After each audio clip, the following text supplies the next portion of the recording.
그래서 오늘은 믿음이란 무엇인가? 믿음이라는 게 우리 안에 있으면 반드시 그 믿음은 반응하게 되어 있습니다. 반응이 없는 믿음은 가짜 믿음이고, 반응이 없는 믿음은 그건 죽은 믿음이고, 반응이 없는 믿음은 그건 귀신 같은 믿음이다 라고 성경에는 이야기하고 있습니다. 그래서 믿음이라는 건 중요하고, 그 믿음의 반응, 그 다음에 그 믿음의 결과로 우리에게 주어지는 게 뭐냐, 그러면은 그 믿음으로 결과로 주어지는 게 무엇이냐 라고 해서, 첫째는 우리가 믿음이라는 게 무엇인지를 좀 살펴볼 거고요. 두 번째는 그 믿음이 내 안에 들어오면 어떤 반응을 일으키느냐라고 해서 그 반응을 좀 볼 거고요. 그리고 그 믿음의 결과는 뭐냐라는 것을 우리가 같이 공부를 할 겁니다.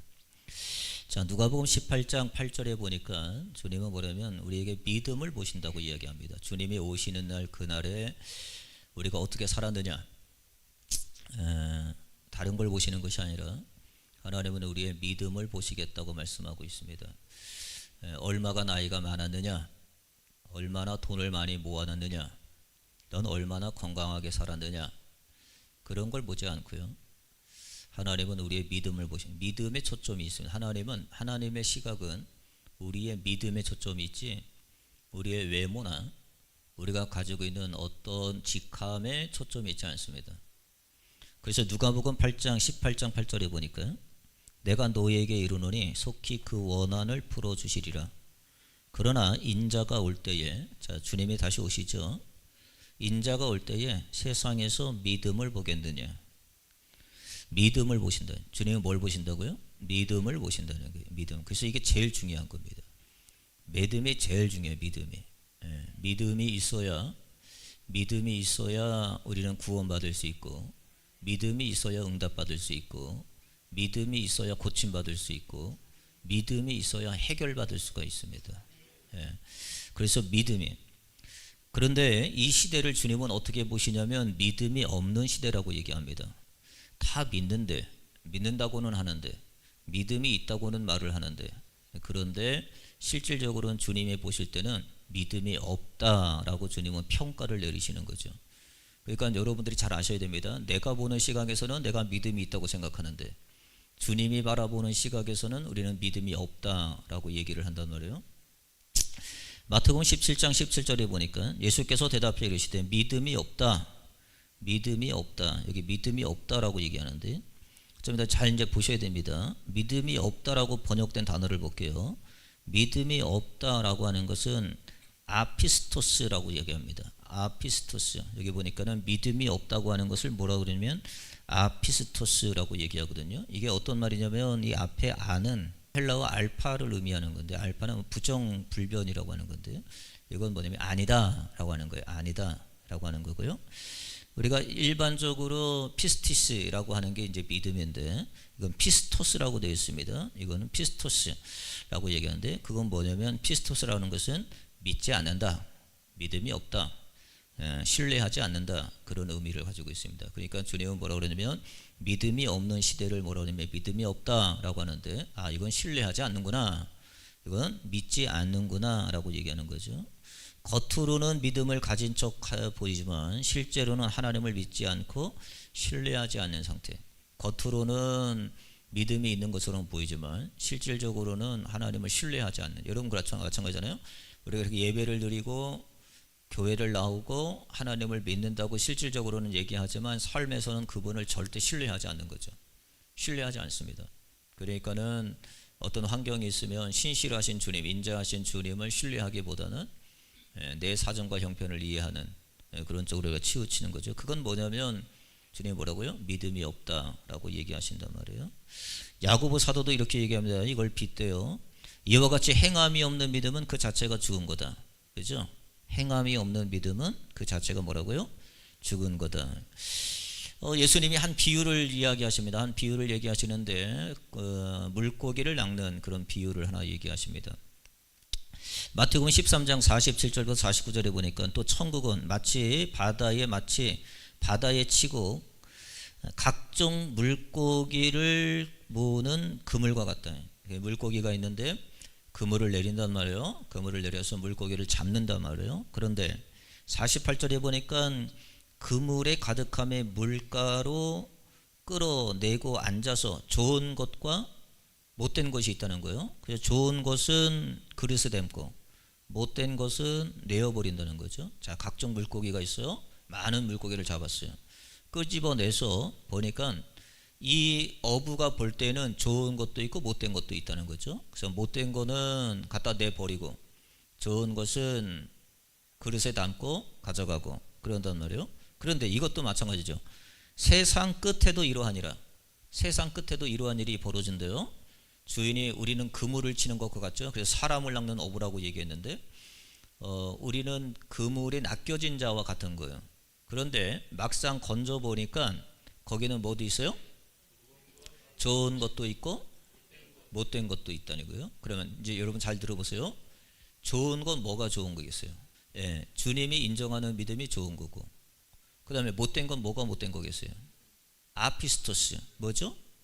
믿는다고 얘기는 하지만 하나님을 신실하게 의지하지 않는 것, 그거를 주님은 갈라내신다고 그랬습니다. 세상 끝날에도 갈라내. 이런 분명합니다. 여러분, 그냥 교회를 다닌다고 해서 다 되는 게 아니에요. 그래서 여러분들이 날마다 내 믿음이, 하나님은 믿음을 보신다고 그랬고 다른 걸 보지 않아요. 여러분이 가지고 있는 무슨 학력을 보거나 재력을 보거나 여러분이 나이가 몇이냐 그런 거 보지 않는단 말이에요. 하나님은 여러분들에게 보는 건 믿음을 딱 보시는 거예요. 믿음. 병들어도 하나님은 믿음을 보시는 거예요. 다 성경에 뭐라 그랬어요? 저들의 믿음을 보시고, 병자의 믿음을 보시고, 나병 환자를 볼 때도 저들의 믿음을 보시고, 딸이 귀신 들린 것도 저들의 믿음을 보시고, 다 주님은 뭐라 그러냐면 믿음을 보신단 말이에요. 그런데 믿음을 보시고 주님은 고쳐줬단 말이에요. 근데 그 믿음은 무슨 믿음이요? 예, 하나님이 말씀하시는 믿음인 거죠. 그런데 우리는 대부분의 사람들이 어떤 믿음을, 교회를 많이 다녀요. 교회를 많이 다니는데 성경은 뭐냐면 대부분의 사람들은 자기가 만든 믿음을 가지고 있지 하나님의 믿으라고 하는 믿음을 갖고 있지 않다는 거예요. 여기 한번 볼게요. 세 가지를 한번 볼 텐데요. 각종 물고기를 잡는다고 그랬어요. 각종 물고기. 그러니까 우리를 물고기로 비유하셨는데 각종 물고기라는 건 뭐냐면 다양한 믿음의 상태를 의미합니다. 다양한 믿음의 상태. 그렇죠. 우리도 교회 신앙생활에 보면은 다양한 믿음을 만나게 되죠. 그죠? 어떤 사람들 같은 경우에는 정말 좋은 믿음이 있고, 어떤 사람은 남한테 상처 주는 믿음이 있고, 하여튼 자기 나름대로의 믿음을 구축한단 말이에요. 그죠? 그래서 그러나 최종적으로는 좋은 물고기와 못된 물고기를 나눠요. 구분을 한단 말이에요. 그 구분을 하는 기준이 어디 있냐? 그 기준이 믿음이라는 사실인 거죠. 좋은 물고기와 나쁜 물고기로 나누는데 그 좋은 물고기와 나쁜 물고기를 외모로 보지 않아요. 어떻게 생겼느냐? 이거는 뭐 피라미냐, 이거는 뭐 잉어냐, 이거는 뭐냐, 그거 조건으로 나누지 아니하고 뭘로 나눠요? 믿음이라고 하는 조건으로 그걸 나눈단 말이에요. 그러니까 좋은 걸 볼게요. 좋은 게 뭐냐? 좋은 거하고 나쁜 거하고 못된 거하고 둘이 나눠져 있는데, 좋은 것이라고 말하는 것은 칼로스라는 단어를 썼어요. 이 칼로스 우리가 다 알죠? 칼로스, 아가도스, 칼로스 단어를 다 쓰는데, 이 칼로스라는 단어는 뭐냐면 가치가 있다, 가치가 있다, 적합하다, 칭찬할 만하다, 아름답다라고 하는 거죠. 그래서 좋은 물고기는 생명력과 두 가지가 있어요. 생명력과 가치가 있어요. 살아있으면 가치가 있는 거고요, 죽으면 가치가 없는 거예요. 그래서 여기에서 못된 것이라고 하는 단어는 뭐냐면 사프로스라는 단어인데, 이 사프로스라는 단어는 뭐냐면 썩다라는 말이에요. 썩다. 그러니까는 쉽게 부패된 거죠. 그러니까 보세요. 죽으면 생명력이 없는 건 어떻게 돼요? 금방 부패가 됩니다. 여러분도 지금 이렇게 우리 안에 생명력이 있으니까 여러분 이렇게 우리가 사는 거지, 만약에 저와 여러분들이 당장 오늘이라도 죽으면 어떻게 되냐면 제일 먼저 일어나는 건 분리입니다. 분리. 오늘 같이 침실에서 같이 잠을 잤다 할지라도 오늘 죽으면 분리예요. 왜냐하면 이제는 뭐예요? 생명력이 없고 뭐예요? 썩어져 가는 거예요. 부패되는 거예요. 이제 생명력을 잃으면, 그래서 이 못된 것을 뭐라 그러냐면 사프로스라는 단어를 쓰는데, 이 사프로스라는 단어는 뭐냐면 썩다, 무가치하다, 그래서 가치가 없다는 거예요. 자, 좋은 건 뭐예요? 가치가 있다는 거죠. 생명이 있고 가치가 있는 거예요. 생명이 있기 때문에 가치가 있는 거예요. 그럼 아시겠어요? 생명이 있기 때문에 가치가 있는 거예요. 자, 그럼 못된 거는요? 생명이 없으니까 무가치하다 그러는 거예요. 그래서 여기 무가치한이란 단어가 어떤 게 썩는다, 부패가 심하다, 해버린단 말이에요. 근데 성경의 요한계시록 보니까 어떤 일이 있냐면, 어떤 역사가 있냐면 이런 역사가 있어요. 자, 마지막 때 보니까 자, 내버리는 일이 있는데 요한계시록 21장 8절을 볼게요. 그러나 두려워하는 자들과 여기 보니까 믿지 아니하는 자들. 자, 믿지 아니하는 자들이 어떤 자예요? 흉악한 자들과 살인자들과 음행하는 자들과 점술가들과 우상숭배하는 자들과 거짓말하는 자들, 이거 다 믿지 않은 자들이에요. 다 그냥 믿지 아니하는 자를 통틀어서 이야기하는 거예요. 모든 자들은 보세요. 마지막에 어쩌면 불과 유황으로 타는 못에 던져진다는 거예요. 내버려지는 거예요. 똑같은 거예요. 그러니까 제일 중요한 건 뭐냐면 주님이 다시 오시면 제일 먼저 보는 게 믿음을 구분하는 거예요. 믿음을 보시는 거예요. 믿음을 보시는데 어떤 거는 생명력이 있고 살아있는 믿음이 있고 어떤 거는 생명력을 잃어버리고 죽은 믿음이 있단 말이에요. 그러면 그걸 갈라내서 생명력이 있는 것은 가치가 있기 때문에 그건 뭐예요? 그릇에 담는 거고요. 만약에 생명력을 잃어버려서 가치가 없는 거는 내버려요. 영원한 유황과 불못에 타는 못에 던진단 말이에요. 그러니까 여러분 믿음이 그만큼 중요해요, 안 중요해요? 중요합니다, 여러분.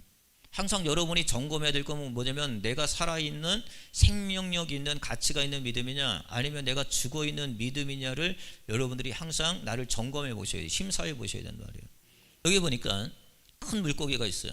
그리고 아무리 작은 물고기가 있어요. 그런데 죽은 물고기는 크기가 아무리 커도 생명력을 잃어버리면 물살에 떠밀려 가는 게 마찬가지예요. 우리 다 아는 거죠. 떠밀려 내려가는 거예요. 여러분 인생 잘 보세요. 여러분들이 떠밀려 내려가면 여러분은 죽은 믿음이에요. 생명력을 잃어버린 믿음이에요. 아무리 커도요. 아무리 뭐 신앙생활 뭐 내가 몇 년을 했느니 뭐 내가 어느 교회에서 했느니 저기 무슨 정말 우리가 얘기하는 흔히 말하는 뭐 브랜드 교회에서 뭐 신앙생활을 했느니 그게 중요한 게 아니에요, 여러분. 여러분 진짜 믿음은 떠 내려가느냐 아니면 거슬러 올라가느냐가 진짜 믿음의 판결이에요. 아무리 커도요 죽어 있는 건 생명력을 잃어버린 거는 떠밀려 내려가게 되어 있어요. 세상에 밀려가요. 그래서 여러분의 신앙이 세상에 떠밀려가요. 세상에 다 그렇게 산대. 요즘 다 그렇대. 요즘 다 그렇대요. 그냥 다 그렇게 산대. 그러면 그렇게 사는 거예요. 떠밀려 내려간단 말이에요. 그래서 죽은 물고기가 아무리 크기를 커도 생명력을 잃어버리면 물살에 떠밀려 내려가는 거죠. 반면에 살아있는 물고기는 아무리 작아도요 생명력이 있기 때문에 물살에 거슬러 올라가는 거죠. 내려가느냐 올라가느냐. 여러분 신앙을 점검해 보세요. 내려가는 건 뭐예요? 떠밀려 내려가는 건 생명력을 잃어서 부패되어 있는 상태란 말이에요. 그건 뭐예요? 가치가 없지요. 그래서 마지막 날에 그거는 뭐예요? 못된 고기로 정의를 내리고 그걸 뭐 한다고요? 예, 내버려버린단 말이에요. 그런데 아무리 작아도 여러분들이 아무리 연약하고 부족하고 흠이 많아도 주님이 원하시는 믿음을 갖고만 있으면 저와 여러분들이 살아있는 믿음만 있으면 그 믿음은 뭐예요? 떠밀려 내려가는 것이 아니라 거슬러 올라가는 거예요. 시험을 거슬러 올라가요. 사람은 시험을 만나면 떠밀려 내려가요. 좀만 어려우면 떠밀려 내려가요. 조금만 위기라면 떠밀려 내려가요. 좀만 아프면 떠밀려 내려가요. 좀만 이상 징후가 있으면 떠밀려 내려가요. 신앙은 그러면 안 된단 말이에요. 그거는 뭐냐면 죽은 믿음이에요. 그래서 올해는 여러분들이 뭐냐면 떠밀려 내려가느냐 거슬러 올라가느냐가 관건이에요, 여러분. 어찌 보면 25년에 저와 여러분들이 전무후무한 사건을 만날 수도 있어요. 평생 이런 사건을 만나보지 못한 사건을 만날 수도 있습니다. 근데 그 사건을 만나면 여러분들이 생명력이 있고 살아있는 믿음만 있으면 얼마든지 그 사건 속에서도 뭐예요? 거슬러 올라가죠. 더 기도하는 곳으로 가고 예배 찾는 곳으로 가고 하나님 앞에 말씀으로 가고 믿음으로 살려고 발버둥치고 올라가려고 하고 그렇지 않아요? 그런데 여러분들이 감당할 수 없는 사건을 만나면 내가 죽어있는 믿음, 생명력을 잃어버린 믿음, 부패된 믿음, 냄새나는 믿음. 그러니까 중요한 건 뭐냐면 아무리 크기가 큰 물고기를 할지라도 생명력을 잃어버리고 죽은 물고기는 떠밀려 내려가게 되어 있고요. 아무리 작은 물고기를 할지라도 생명력을 가지고 있는 것은 거슬러 올라가게 되어 있단 말이에요.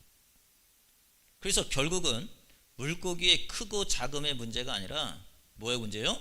죽었느냐 살았느냐가 문제인 거죠. 여러분의 믿음도 마찬가지요. 성경은 죽어있는 믿음도 있고요 살아있는 믿음도 있다고 그랬잖아요. 그래서 여기 보니까 죽은 물고기는 생명력이 없고요 쉽게 부패하고요. 가치가 없어요. 가치가 없어요. 가치가 없으니까 내어 버리는 거예요. 가치가 없으니까 남 주는 거예요. 그런데 살아있는 물고기는요, 생명력이 있어요. 신선해, 활동이 있어요. 그리고 뭐가 있냐면 가치가 높아, 가치가 좋아, 가치가 있어요. 자, 우리 믿음도 이와 같죠. 아무리 신앙생활을 오래 했다 할지라도 죽어있는 믿음이 있다면 세상의 물살에 떠밀려 우리도 뭐요? 내려갈 수밖에 없어요. 그래서 신앙이 내려가는 거예요. 2024년보다 2025년은 더 올라가야 되죠. 그죠? 세상에도 여러분 보세요. 회사들마다도 목표가 있고, 작년에는 1억을 매출을 했으면 자, 올해는 우리 열심히 해가지고 1억 5천을 합시다 해가지고 나름대로의 목표를 설정하고 더 올라가기 위해서, 야, 올해는 최대 매출을 했으니까는, 작년에는 최대 매출을 했으니까 올해는 좀 쉬면서 갑시다. 그런 데가 어디 있어요? 여러분들이 2024년도에도 열심히 신앙생활하고 열심히 기도생활하고 열심히 예배생활을 통해서 이만큼 성장이 됐다면 2025년도에는 여러분들이 더 성장해야 되고요. 세상의 물살에 맞춰서 떠밀려 내려가는 자가 되면 안 되고요. 그러나 아무리 자꾸 연약한 믿음이라 할지라도 살아있다면 세상의 흐름에 거슬러 하나님께 나아가는 역사가 있는 거예요. 하나님께 나아가는, 내려가느냐 나아가느냐, 내려가느냐 올라가느냐. 그래서 우리 하나님 앞에 날마다 뭐예요? 나아가야 되는데, 마태복음 17장 20절 볼게요. 이르시되 너희 믿음이 작은 까닭이니까 진실로 너희에게 이르노니 만일 너희에게 믿음이 겨자씨만큼만 있어도, 겨자씨만큼만, 씨가 뭐예요? 살아있는 거잖아요. 아무리 작은 믿음이라도 살아만 있으면 거슬러 올라가는 역사가 일어나는 거예요. 나아가는 역사가 일어나는 거예요. 그렇죠? 그러니까 저와 여러분들이 2025년도에는 믿음으로 반응하기 위해서는 여러분의 믿음이 먼저 점검해야 되죠. 무슨 믿음이에요? 살아있는 믿음이냐, 아니면 아피스토스, 죽어있는 믿음이냐. 그래서 여러분들이 옆에 나아가면 옆에 그 사람이 하는 행동과 하는 일터를 보면 썩은 냄새가 나, 부패된 냄새가 나, 예전 냄새가 나. 그거는 뭐냐면 믿음이 죽어있는 거예요. 그런데 항상 가면 신선한 냄새가 나고 싱싱하고 정말 향긋하고 이런 냄새가 나는 사람들은, 믿음의 냄새가 나는 사람들은 뭐예요? 믿음이 살아있는 믿음이라는 거예요. 여러분들은 꼭 살아있는 믿음이 되셔야 돼요. 그래서 믿음으로 반응하기 위해서는 먼저 믿음을 정의해야 돼요. 그래서 세상적 믿음이 있고 성경적 믿음이 있어요. 내가 세상적 믿음을 갖고 있으면서도 성경적 믿음을 갖고 있는 양 착각하면 안 돼요. 모든 건 믿음의 역사예요. 제일 중요한 건 믿음이에요. 믿음. 여러분들이 뭘 해도 믿음이 없이는 여러분 아무것도 못해요. 밥을 먹어도 믿어야 먹죠. 여러분 차를 타도요, 믿음으로 타는 거 아니겠어요? 운전을 해도 믿음으로 운전하는 거죠. 다 믿음이 그 반에 수반이 되고 동반이 됐기 때문에 여러분이 지금까지 일하는 거 아니겠어요? 그런데 성경은 어떤 믿음이냐? 그게 세상적 믿음이냐, 그것이 성경적 믿음이냐를 언제 갈라요? 하나님의 심판대 앞에서 갈라낸단 말이에요. 그래서 여러분이 가져야 될 믿음은 뭐냐면 세상적 믿음이 아니라 성경적 믿음을 가지셔야 된다. 자, 세상적 믿음은 뭐냐? 주님 보실 때 여기 보세요. 이게 중요한 건데요. 세상적 믿음은 뭐냐? 세상적 믿음은 아까 얘기했죠? 아피스토스. 그건 뭐냐면 믿음이 없는 거예요. 그건 믿음이 아닌 거예요. 그걸 믿음이라고 얘기하지 않습니다. 성경에는 그걸 패역한 세대로, 믿음이 없고 패역한 세대라고 얘기했습니다. 그건 믿음이 아니에요. 그럼 이 믿음은, 우리는 믿음이 있다고 하는데 왜 성경은 이건 믿음으로 취급하지 않느냐라고 하는데 세 가지의 의미가 있어요. 첫째는 뭐냐면 믿음의 주체가 자신의 경험과 지식에서 나오는 거예요. 그 믿음은 어디서 나오냐면 자신이 주체예요. 그래서 그건 어디서 나오냐면 그건 자신의 경험과 자신의 지식에서 나오는 거예요. 그게 자신의 경험과 자신의 지식을 기반으로 해서 나오는 게 뭐냐면 그게 세상적 믿음이에요. 그러니까 자기가 경험한 거는 믿죠. 어떤 사람은 그래요. 나는 경험한 거 외에는 안 믿어. 내 지식에서 이런 거 나는 안 믿어. 그런 게 어떻게 일어나? 나는 못 믿어. 그러는 거죠. 두 번째, 믿음의 주체가 뭐냐면 자기의 직관이나 느낌이나 감정에 의해서 믿는 사람이 있어요. 어떤 사람은 뭐예요? 믿음이라는 걸 뭐냐면 뭘로 얘기하면 오늘 느낌이 안 좋대. 자기의 직관적 느낌을 믿는 믿음이죠. 그리고 자기의 감정을 믿는 거예요. 오늘 안 좋아. 뭔가 오늘 컨디션이 안 좋대. 뭐가 안 좋대. 그러면서 뭐냐면 자꾸 자기의 직관적인 느낌이나 자기의 감정을 더 믿는 그런 믿음이, 이게 세상적 믿음이에요. 이런 믿음은 성경에서 말하는 믿음이 아닙니다. 자, 세 번째, 세상적 믿음은 무슨 믿음이냐? 세상적 믿음은 어떤 주체적인 왜곡된 정보로부터 바탕이 된 믿음. 왜곡된 정보로부터 그 정보를 진짜로 받아들이는 순간 뭐예요? 그건 자기의 믿음이 되어버리는 거죠. 그래서 여러분 맹신자가 되는 거예요. 맹신자. 맹목적으로 믿는 거죠. 여러분들은 맹목적으로 믿는 자가 되면 안 돼요. 아멘? 여러분들이 하나님의 말씀이 그러한 거하여 날마다 상고하여 그 말씀이 진짜구나 라고 인격적 예수를 만나고 말씀을 만나야 여러분들이 예수를 믿는 거란 말이에요. 우리는 맹신자가 아니에요. 여러분, 맹신자가 아닙니다. 무턱대고 믿는 자가 아니에요. 여러분들이 믿음이 되어지지 않으면 안 하시면 되는 거예요. 믿지 아니하시면 되는 거예요. 그런데 하나님의 역사 가운데 여러분의 인격적 하나님을 만나게 하시고 인격적 하나님이 여러분의 삶에 다가오셔서 여러분을 어루만져 주실 때 여러분들이 그걸 믿음으로 표현하는 거예요. 여러분, 우리는 맹신자가 아닌 거예요. 그런데 세상의 믿음은 무슨 믿음이냐? 자기의 경험과 지식을 기반으로 해서 믿는 믿음. 또한 자기의 느낌이나 감정을 믿는 믿음. 왜곡된 정보로부터 듣고 그것을 맹신하는 그런 믿음. 이런 것들은 다 틀린 거죠. 이거는 믿음이 아닌 거예요.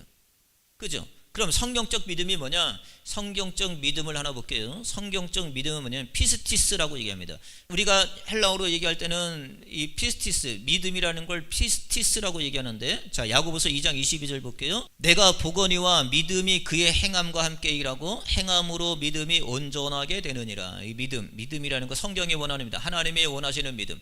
물고기를 잡아가지고 그것을 다 끌어올린 다음에 좋은 믿음, 좋은 물고기, 그 다음에 못된 물고기를 나오는데 좋은 물고기는 뭐냐? 이 피스티스, 성경적 믿음을 가진 자가 좋은 믿음인 거죠. 자, 그럼 볼게요. 이 믿음이라는 건 피스티스인데, 이 피스티스는 동사형 페이도에서 유래가 됐어요. 페이도라고 하는 단어에서 유래가 됐는데, 이 단어는 뭐냐면 설득하다, 확신시키다, 신뢰하다라고 하는 말이에요. 잘 들어보세요. 그래서 그래야 믿음이 여러분 정확한 게 있어요. 아까는 뭐라 그랬어요? 맹목적 믿음이죠. 왜곡된 정보로부터 믿는 믿음. 그 다음에 직관적 자기의 느낌과 자기의 감정을 믿는 믿음. 이런 것들은 다 뭐예요? 이거는 죽은 믿음이란 말이에요. 이런 믿음은 나중에 조금만 시간이 지나면 벌써 뭐예요? 변경이 가능하죠. 변개하죠. 오늘 이랬다가 내일은 저렇게 되는 거죠. 왜곡된 정보를 가지고 있다가도 오늘은 이렇고 내일은 저렇고 바뀐단 말이에요. 그건 이제 썩은 거죠. 부패가 된 거예요. 그건 그런 거죠. 그래서 여러분 보세요. 이 페이도라고 하는 단어는 뭐냐면 설득하다, 확신시키다 라고 하는 거죠. 자, 그러면 이 피스티스의 믿음의 실체가 뭐냐? 믿음은 그럼 어디서부터? 아까는 뭐였어요? 자기가 경험한 것을 바탕으로 오는 거잖아요. 자기의 경험이나 지식을 근거로 해서 자기의 느낌과 감정을 경계로 해서 그 다음에 왜곡된 정보를 수집하고 들음으로 말미암아 그에게 뭐가 생겨요? 믿음이라는 게 생긴단 말이에요. 그런데 그 믿음은 하나님이 원하는 믿음이에요? 하나님이 원하는 믿음이 아니죠. 그러면 보세요. 그건 맹신자예요. 그러니까 맹신자가 되는 거예요. 그럼 여러분들의 믿음은 어떤 믿음이에요? 믿음의 근거가 있어요. 믿음의 출처가 있어요. 그러면 여러분이 가져야 되는 믿음은 어떤 믿음이냐면, 자 보세요. 그 믿음은 은혜에서 비롯된 믿음이어야 그게 진짜 믿음이에요. 자, 명확하게 아셔야 돼요. 사람들은 믿음이라고 난 믿습니다라고 하는데 그게 뭐냐면 은혜라고 하는 기반이 없고, 아 저기 말씀 좋아, 아 저기 말씀 좋아, 항상 그러는 거예요, 여러분. 그런데 여러분의 믿음은 그거에 선동해서 들리는 믿음이 아니라, 성경이 말하는 믿음은 무슨 믿음이냐? 성경이 말하는 믿음은 믿음의 주체가 뭐냐면 은혜에서 나오는 거예요. 은혜. 아시겠어요? 은혜에서 나온다고요. 은혜. 그러니까 여러분이 받은 믿음은 뭐예요? 은혜죠. 은혜. 너희는 그 은혜에 의하여 믿음으로 말미암아. 그러니까 이 믿음의 출처가 어디냐? 믿음의 시발점이 어디냐? 믿음의 근거가 어디냐? 믿음의 본질이 어디냐? 믿음의 본거가 어디냐? 그건 뭐예요? 은혜라는 거예요. 그러니까 여러분의 믿음은 뭘로 설명할 수 있어요? 은혜로만 설명할 수 있어요. 내가 받은 믿음, 내가 가진 믿음은 어디에서 비롯돼요? 은혜에서 비롯되는 거예요. 그러면은 성경이 말하는 은혜가 뭐냐? 이것만 세 가지만 공부할게요. 내가 성경이 말하는 그런 은혜, 여러분 항상 말하잖아요. 은혜 받았습니다. 하나님의 은혜로 살죠. 2024년도에도 하나님의 은혜로 살았습니다. 2025년에도 하나님의 은혜로 살 겁니다. 은혜라고 하는 말을 자주 한단 말이에요. 은혜는 무엇으로부터요? 믿음의 본거지란 말이에요. 시발점이란 말이에요. 출발점이란 말이에요. 그러니까 저와 여러분들이 내가 믿음이 있다고 하는 것은, 내가 하나님의 성경적 믿음을 가졌다고 하는 것은 여러분들이 뭘 받은 자예요? 은혜를 받은 거죠. 자, 은혜는 뭐냐? 받을 자격이 없는 자에게 주시는 특별한 선물이 은혜입니다. 그러니까 자기가 공부해서 경험해서 자기 느낌으로 자기의 감정으로 왜곡된 정보로 수집을 해서 가지고 있는 그런 믿음이 아닌 거예요. 이 믿음은 뭐냐면 받을 수 없어요. 자격이 안 돼. 나는 자격이 안 되는데 하나님이 주시는 거예요. 이걸 믿음이라 그러는 거예요. 이걸 은혜라 그러는 거예요. 그러니까 보세요. 받을 자격이 없어요. 그러니까 이 믿음을 가지고 있는 사람들은 봐보세요. 이 믿음을 가지고 있는 사람들은 반드시 어떤 특징이 나타나냐면 자랑하지 않아요. 왜요? 그렇죠. 받을 자격이 없는 자에게 주신 거니까 자랑하지 않죠. 그런데 어떤 사람은 자기 믿음을 자랑하죠. 그건 무슨 믿음이에요? 그건 자기에서 나온 믿음이에요. 뭘 하고도, 하나님 앞에 뭘 하고도 막 큰 소리 치고요, 허풍 치고요, 막 요만하게 해놓고도 막 이따만하게 해놓고 얘기하고요, 이것도 한 걸 가지고 세상에서 나팔 다 불고 다니고요, 오히려 그걸 안 알아주면 시험 드는 사람도 있고요. 그렇단 말이에요. 왜 그러죠? 그건 자기의 노력으로, 자기의 실력으로 이루어놓은 은혜이기 때문에 그러는 거죠. 그런데 보세요. 반드시 받을 자격이 없는 자에게 주어진 하나님의 특별한 선물인데, 은혜라고 하는 건, 이 하나님의 선물은 반드시 뭐냐면 자랑하지 못하죠. 왜요? 뭐에서 나오는 게 아니니까. 행위에서 나온 것이 아니니까. 자, 두 번째, 여러분들이 은혜라고 하는 것은, 하나님이 우리에게 왜 은혜를 주시느냐? 은혜를 주시는 이유가 있어요. 그 은혜를 주시는 이유는 뭐냐면 구원받은 자가 말씀 안에 살도록 돕는 영적인 능력이 뭐냐면 이게 은혜입니다. 그래서 여러분이 그러잖아요. 항상 은혜로 살지요. 그렇죠? 자, 그럼 하나님이 우리를 은혜를 줘요. 은혜를 줬다고 하는 것은 그 은혜는 믿음의 근거지란 말이에요.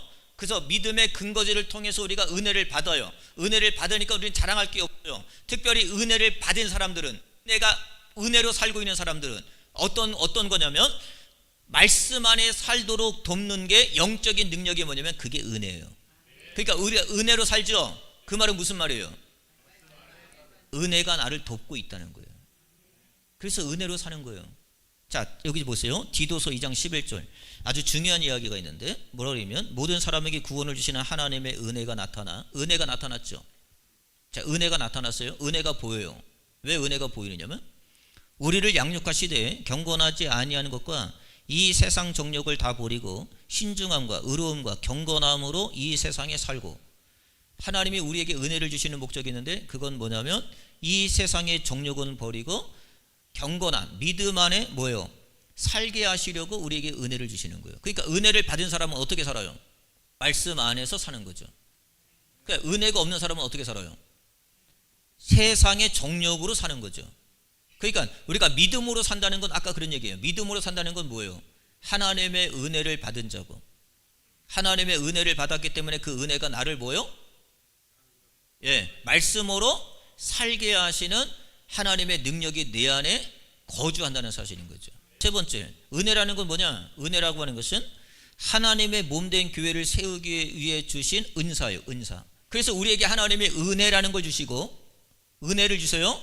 그래서 하나님의 은혜를 주시고, 은혜에서 뭐가 나오냐면 은사가 나와요. 카리스마가 나오는 거예요. 그래서 여기서 카리스마라고 하는 게 나오는 거예요. 은사라고 하는 거예요. 은사, 카리스마라고 하는 게 나오는 거예요. 은사가 카리스마요. 그런데 이 은혜는 어떻게 사용하느냐?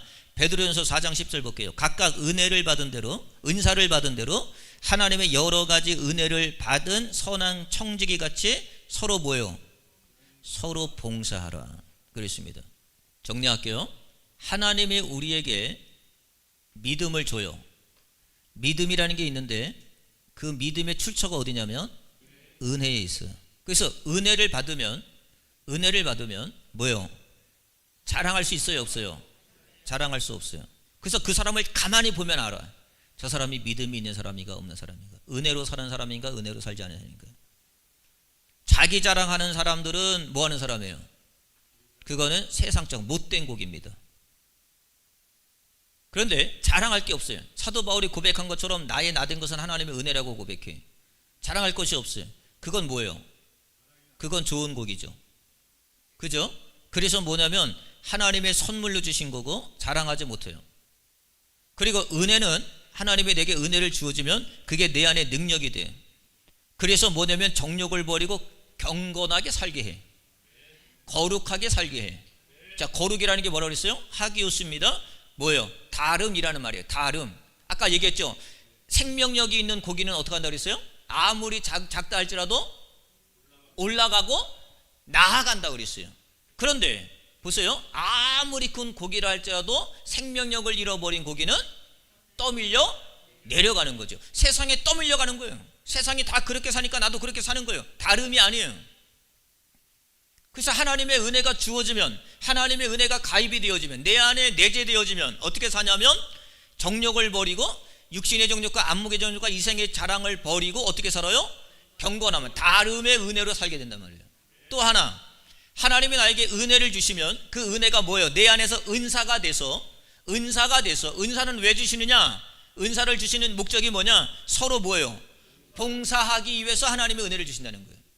그러니까 여러분, 믿음이 있는 사람들은 세 가지가 보이죠. 첫째는 뭐가 보여요? 겸손해 보이죠. 그죠? 겸손해 보이죠. 두 번째는 뭐가 보여요? 다름으로 살려고 하는 능력이 보이죠. 세 번째는 뭐가 보여요? 예, 서로 섬기려고 하는 게 보이죠. 이게 뭐예요? 이게 성경이 말하는 뭐예요? 믿음인 거예요. 믿음. 여러분, 주님은 이걸 갈라내시는 거예요.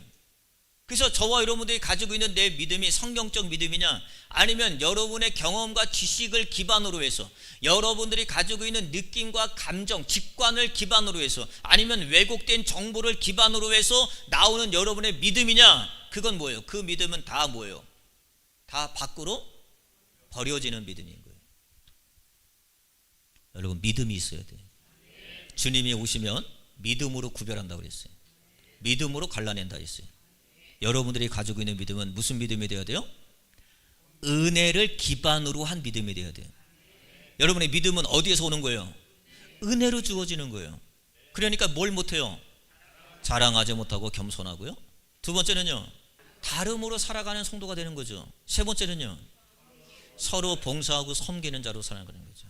이게 뭐예요? 이게 믿음이라는 거죠. 이게 믿음이에요. 피스티스. 성경이 말하는 믿음은 여러분들이 막 그냥 난 믿음이, 그게 믿음이 아니에요. 객관적인, 그건 주관적인 거죠. 그거는 자기가 말하는 믿음이고요. 성경이 말하는 믿음은 그런 믿음이 없어요. 성경이 말하는 믿음은 은혜를 기반으로 해서 나오는 믿음인 거죠. 그래서 여러분들은 뭐예요? 은혜를 알아야 돼. 은혜를 아는 자가 믿음의 시작인 거예요. 은혜를 모르는데 무슨 은혜예요? 은혜를 모르는데 어떻게 믿음이에요? 그런 믿음은 없어요. 성경은 그런 믿음을 얘기한 적도 없어요. 예. 근데 믿음이 있다고 스스로 자기 자화자찬하는 거죠. 자기가 스스로 믿음이 있다고 생각하는 거죠.